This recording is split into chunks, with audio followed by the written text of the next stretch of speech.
वे कहते हैं, आओ हम यिर्मयाह के विरुद्ध षड्यंत्र रचें। पुरोहितों से शिक्षा मिलती रहती है, बुद्धिमानों से सत्य परामर्श और नबियों से भविष्यवाणी। आओ हम उस पर झूठा आरोप लगाएं, हम उसकी किसी भी बात पर ध्यान न दें। प्रभु, तू मेरी पुकार सुन, मेरे अभियोक्ताओं की बातों पर ध्यान दे।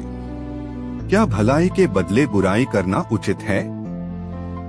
वे मेरे लिए गड्ढा खोदते हैं। याद कर कि मैं उनके पक्ष में बोलने और उन पर से तेरा क्रोध दूर करने के लिए तेरे सामने खड़ा रहा।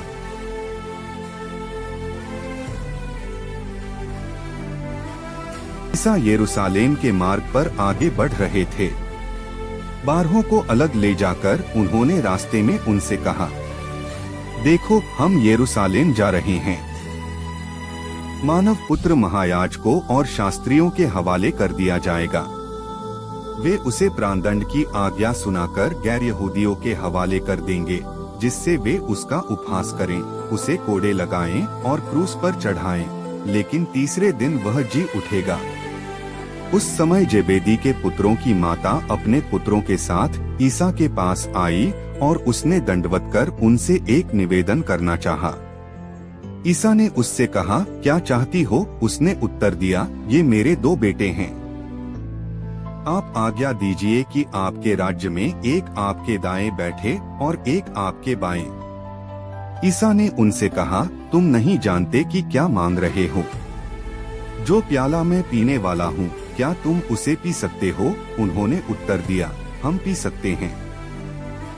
इस पर ईसा ने उनसे कहा, मेरा प्याला तुम पियोगे, किंतु तुम्हें अपने दाएं या बाएं बैठने का अधिकार मेरा नहीं है।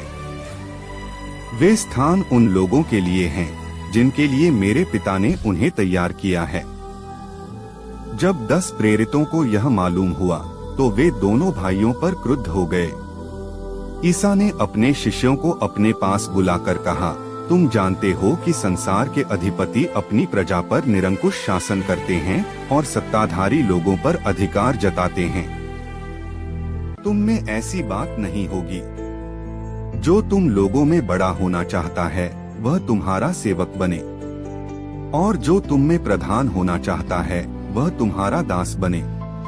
क्योंकि मानव पुत्र भी अपनी सेवा कराने नहीं, बल्कि सेवा करने तथा बहुतों के उद्धार के लिए अपने प्राण देने आया है।